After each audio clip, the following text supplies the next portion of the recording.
Firman Tuhan bagi kita, penyertaannya sempurna buat saya dan saudara. Mari kita angkat pujian bersama-sama kepada Tuhan.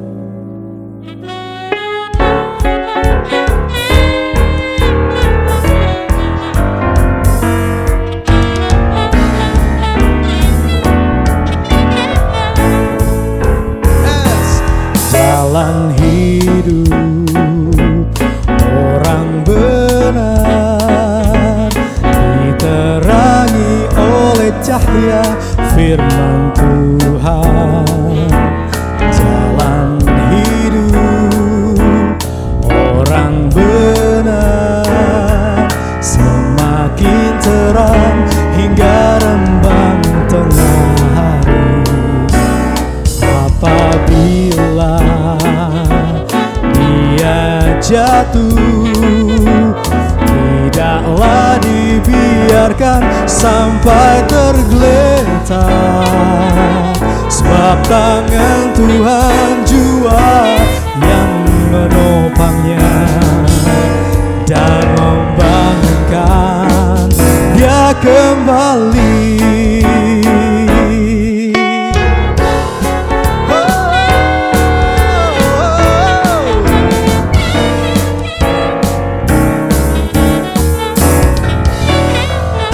Bersama-sama sekali lagi.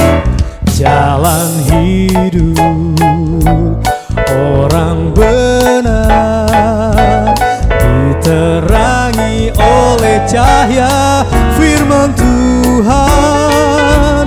Jalan hidup orang benar semakin terang hingga rembang tengah hari. Apabila ia jatuh, tidaklah dibiarkan sampai tergeletak, sebab tangan Tuhan jua yang menopangnya dan membangunkan dia kembali. Sebab tangan Tuhan jua yang menopangnya dan membangunkan dia kembali. Sebab tangan Tuhan jua yang menopangnya dan membangunkan dia kembali.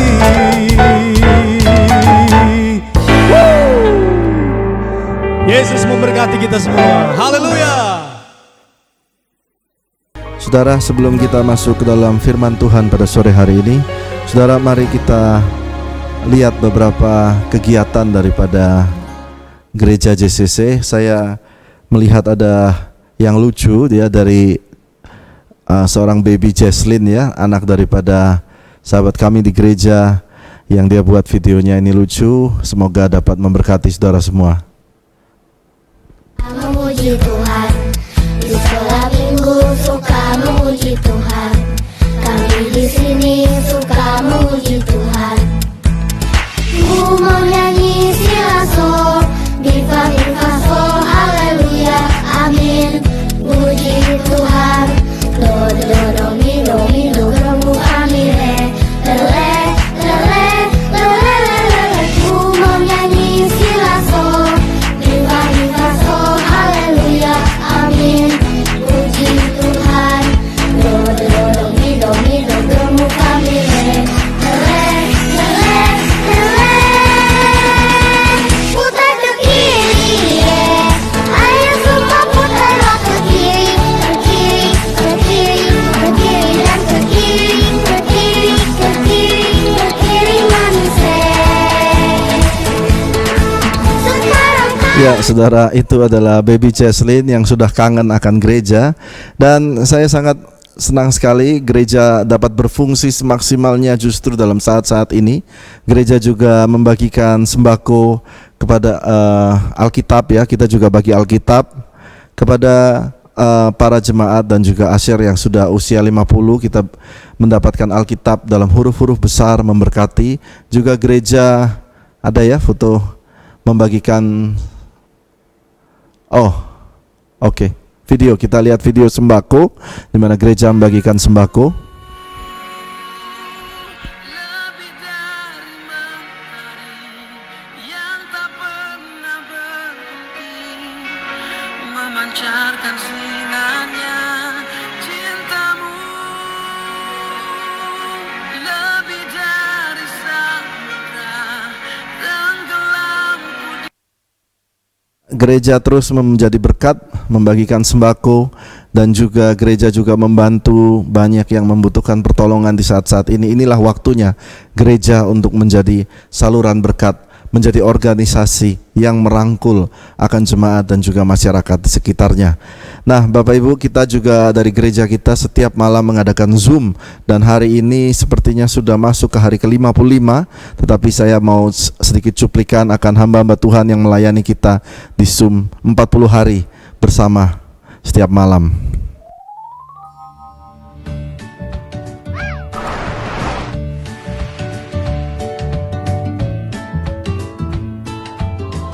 Saatnya kan tiba nanti,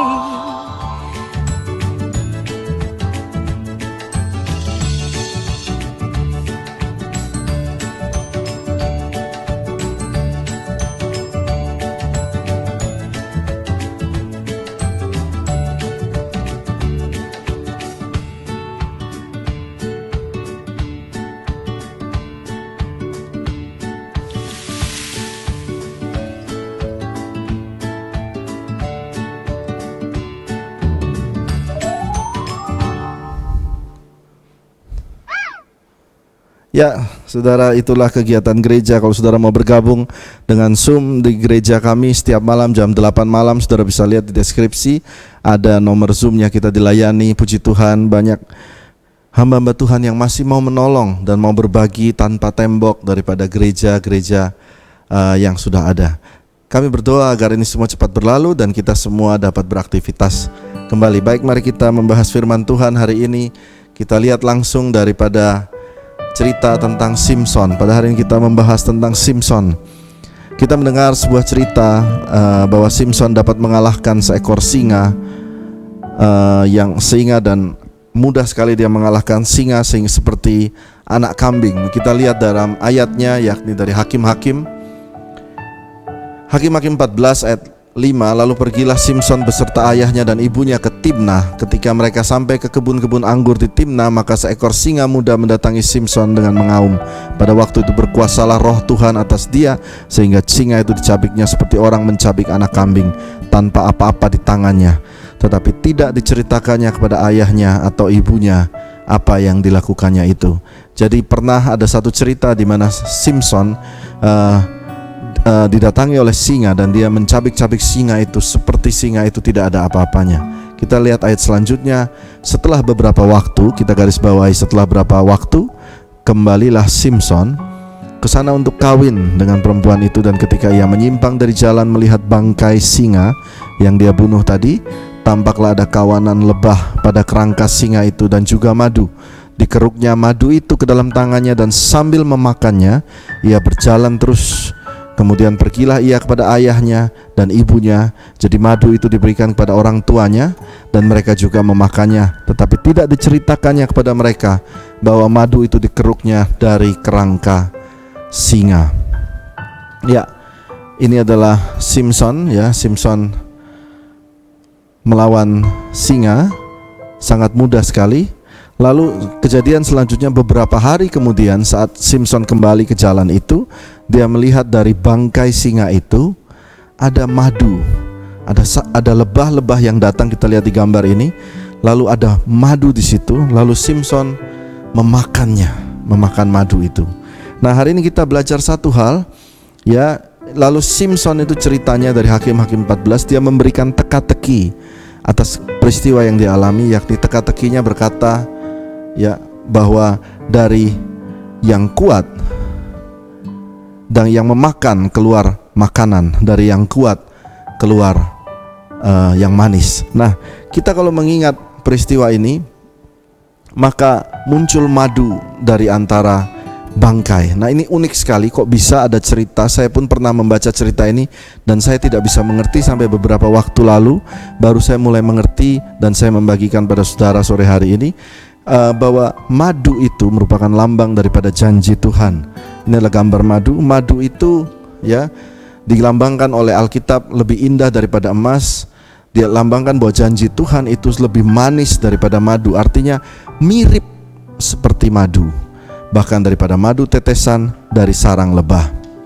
Kita lihat Ulangan 11 juga dituliskan bahwa sebuah janji Tuhan. Kita lihat di bawah suatu negeri yang berlimpah-limpah susu dan madunya. Jadi dalam janji Tuhan terhadap tanah perjanjian ada kata madu di situ.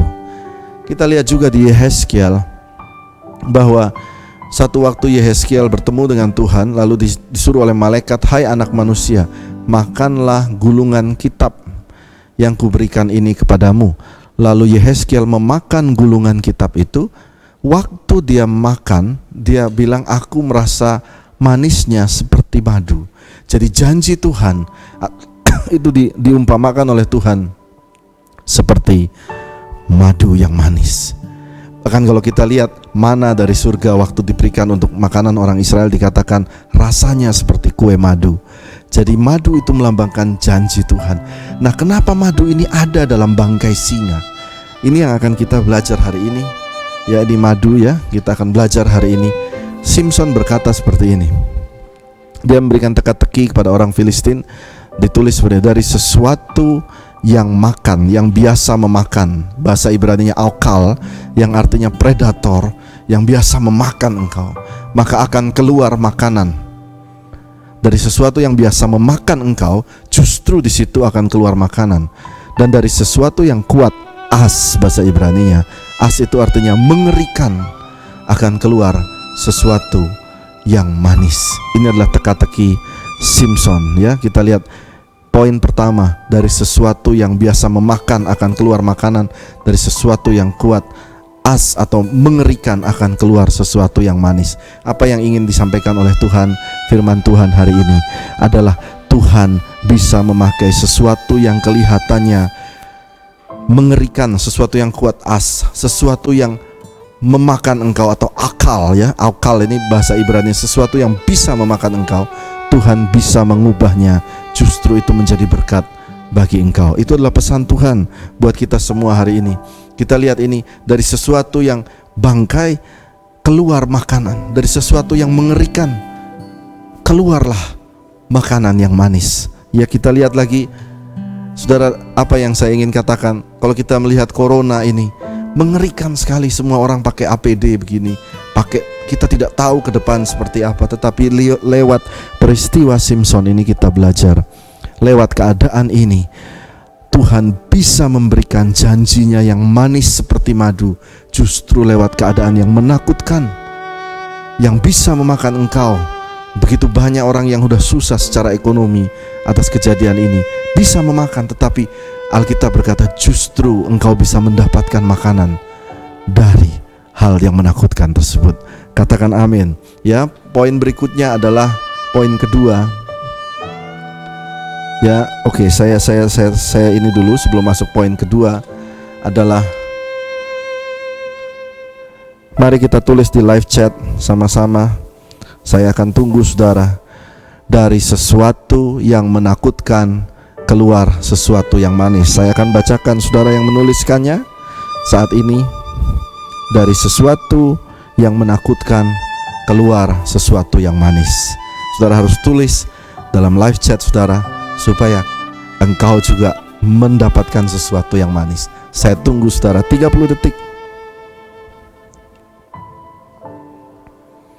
Dari sesuatu yang menakutkan keluar sesuatu yang manis. Ayo saudara, saya tunggu di live chat. Wah, belum ada yang menulis di live chat.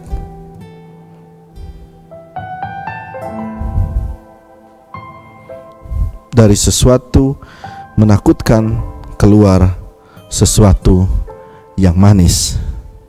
Amin. Terima kasih Lydia, Shirley, Reslinda, Els Channel. Dari sesuatu yang menakutkan keluar sesuatu yang manis bagi hidup kita. Mari kita masuk ke poin kedua. Mengapa terjadi keluar madu dari bangkai? Nah, mari kita lihat baik-baik mengapa terjadi keluar madu dari bangkai. Karena dari pihak Tuhan memberi pesan, itu Tuhan.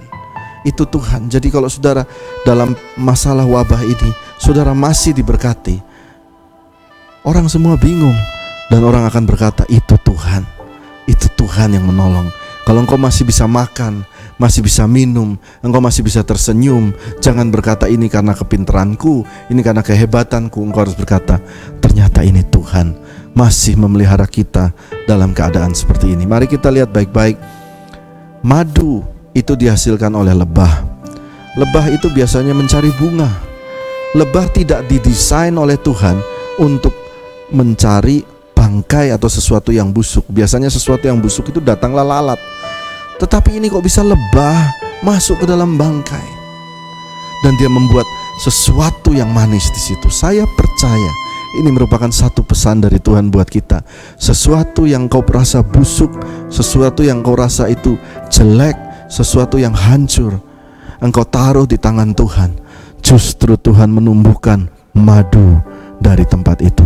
Saya kemarin bertemu dengan seorang hamba Tuhan dari Surabaya. Dia berkata keluarganya hancur bukan main, suaminya hancur bukan main, tetapi dia bertahan di dalam Tuhan. Dan saat ini dia dipulihkan. Justru dia menjadi madu atau menjadi berkat Tuhan bagi orang-orang lain. Justru lewat sakitnya itu, retaknya dia, Tuhan memakainya menjadi madu yang manis buat orang-orang lain di sekitarnya. Saya percaya saudara pernah mengalami hal seperti ini. Tuhan ada di dalam kesakitanmu. Tuhan ada dalam kegelapanmu. Kita lihat, harusnya habitatnya lebah itu ada di kotoran. Habitatnya lebah itu ada di bunga, bukan? Bukan ada di kotoran atau di bangkai. Tetapi ini kok bisa ada di bangkai? Ini menjadi pesan sesuatu yang menakutkan bisa menjadi sesuatu yang manis seperti madu.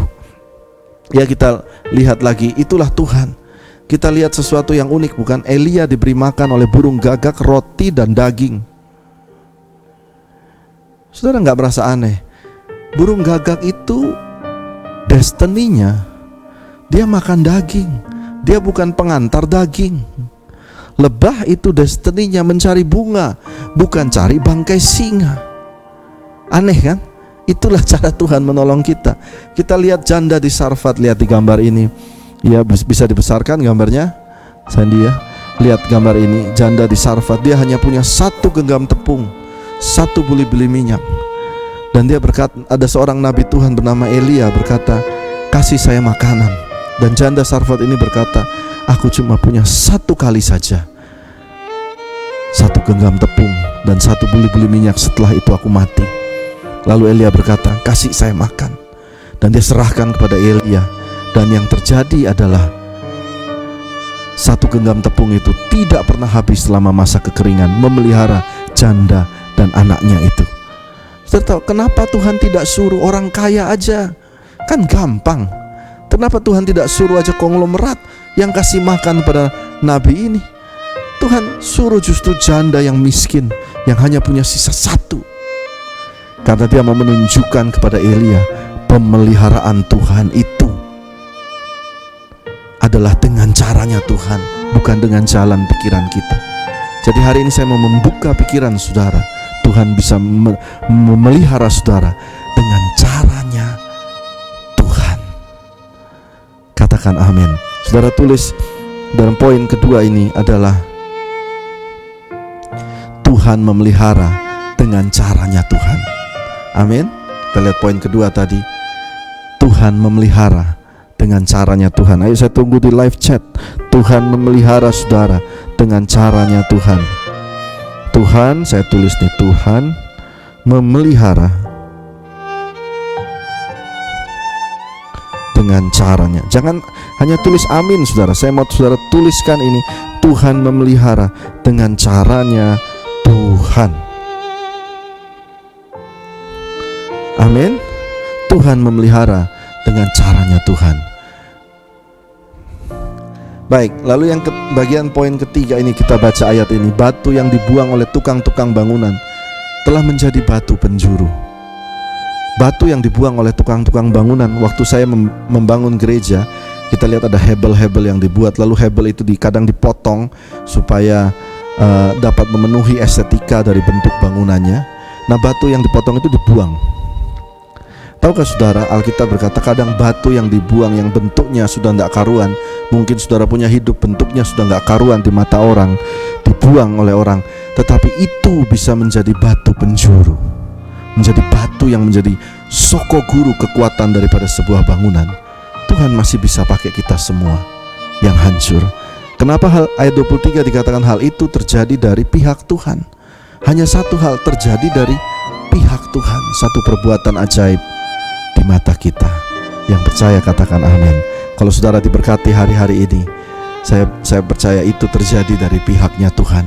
Kalau saudara merasa susah dan dalam kesesakan hari ini, engkau berkata, pihak Tuhan, aku sudah menyerah.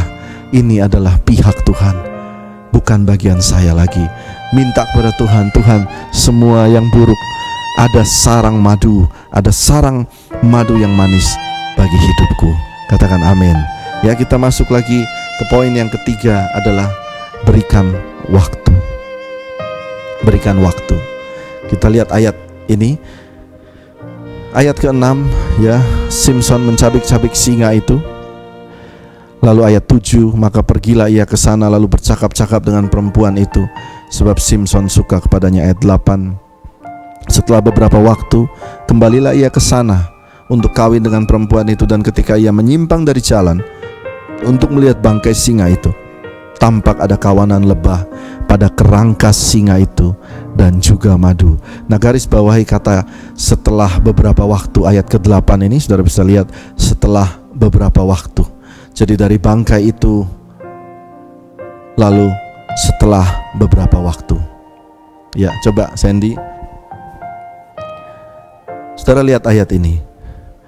Dalam hidup ini kita bisa mengalami keadaan di mana seperti bangkai singa itu tiba-tiba mati, jadi bangkai, sudah tidak bisa ditolong, berbau dan memalukan.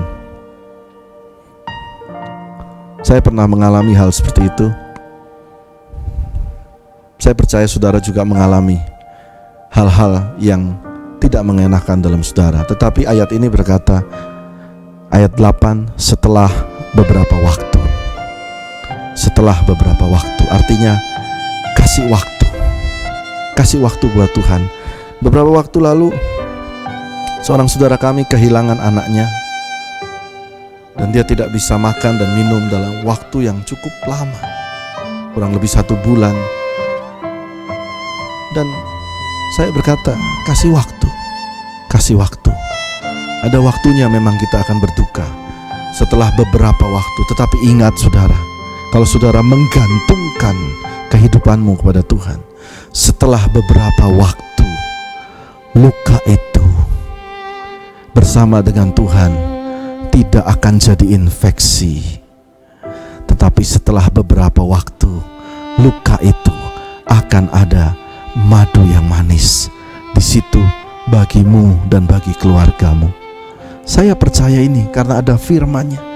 Biarkan waktu dan Tuhan membalut lukamu, dan dari situ akan ada madu yang manis. Saya teringat satu waktu kisah akan ada banyak kisah di Alkitab yang menceritakan beberapa waktu. Saudara ingat seperti Lazarus, dibiarkan beberapa waktu harus mati dalam kuburnya. Dikasih waktu, Tuhan datang terlambat, tetapi Tuhan mengubah kuburan Lazarus itu. Lazarus dipanggil keluar, kuburan itu dirubah menjadi sebuah taman yang indah. Luka saudara dirubah Tuhan menjadi sarang lebah madu yang manis. Yang percaya katakan amin. Ya, berikan waktu dan Tuhan membalut luka saudara. Ayo kita tulis dalam sini, Tuhan membalut luka kita. Ya, Tuhan membalut luka kita ya. Yang keempat adalah cara Tuhan menolong itu aneh. Cara Tuhan itu menolong aneh. Dengan caranya, dengan pemeliharaannya, Dia menolong kita semua. Lewat bangkai singa bisa ada madu yang manis. Lewat burung gagak yang biasa makan daging, engkau bisa dapat daging. Itu aneh. Jadi hari ini kita buka pemikiran kita dan percaya bahwa Tuhan menolong dengan caranya sendiri. Amin. Yang percaya sama-sama katakan amin. Dan pada hari ini kita akan bersama-sama menyanyikan sebuah lagu Engkaulah Perisaiku sebagai penutup daripada ibadah pada sore hari ini. Hari Minggu, hari ini pertama kali kita mengadakan ibadah 3 kali lewat live YouTube dengan tema yang berbeda-beda. Ya saudara, kita akan naikkan Engkaulah Perisaiku bersama-sama. Saya berharap saudara ikut menyanyikan lagu ini bersama-sama sebagai penutup hari Minggu ini. Perisaiku Saat badai hidup menerpaku, janjimu di dalamku, pulihkan jiwaku. Taruh tangan dada saudara, katakan, kukan berdiri, kukan berdiri di tengah badai dengan kekuatan yang kau berikan. sampai kapanpun Ku kan bertahan, karena Yesus selalu menopang hidupku. Sekali lagi, kukan berdiri, tangan. Ku kan bertahan dalam tekanan dengan kekuatan yang kau berikan. Sampai kapanpun tak tergoyahkan, karena Yesus selalu menopang Yesus selalu menopang. hidupku. Sampai kapanpun Tuhan setia. Sampai kapanpun ku kan bertahan, sampai kapanpun tak tergoyahkan, sampai kapanpun ku kan bertahan, karena Yesus. Ku kan berdiri di tengah badai dengan kekuatan yang kau berikan. Sampai kapanpun ku kan bertahan, karena Yesus selalu menopang. Ku kan bertahan Dalam tekanan dengan kekuatan yang kau berikan. Sampai kapanpun tak tergoyahkan, karena Yesus selalu menopang hidupku. Amin ya Tuhan, amin, amin. Amin, amin. Amin. Baik Bapak Ibu Saudara, demikianlah ibadah pada sore hari ini. Saya berharap kita semua diberkati oleh Tuhan pada sore hari ini. Dan mari kita akan tutup ibadah pada sore hari ini. Ya, mari kita angkat kedua tangan kita. Tuhan memberkati engkau dan melindungi engkau. Tuhan menyinari engkau dengan wajahnya dan berikan engkau kasih karunia. Tuhan menghadapkan wajahnya dan berikan engkau damai sejahtera. Amin. Tuhan Yesus memberkati saudara. Sampai bertemu minggu depan.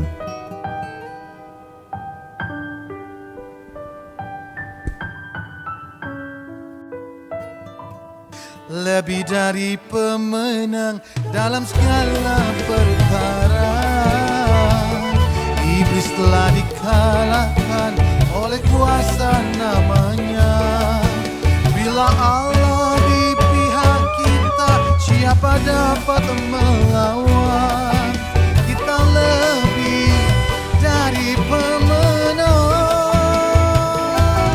Haleluya, kibarkanlah panjinya, Yesus Raja segala raja.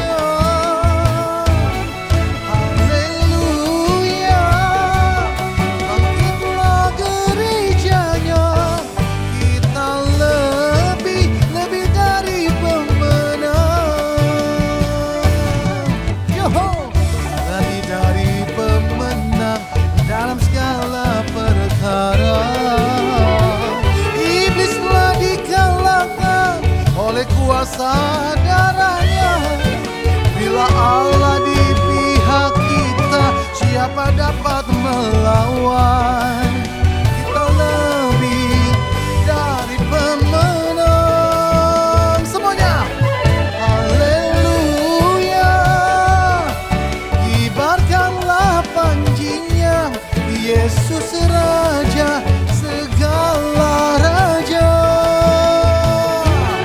Haleluya, bangkitlah gerejanya. Kita lebih dari pemenang. Yuk semuanya ikuti gerakan saya. Haleluya, kibarkanlah panjinya. Yesus Raja segala raja. Asik. Haleluya, bangkitlah gerejanya. Kita lebih dari pemenang. Kamu lebih dari pemenang. Apalagi kita semuanya. Kita semua lebih dari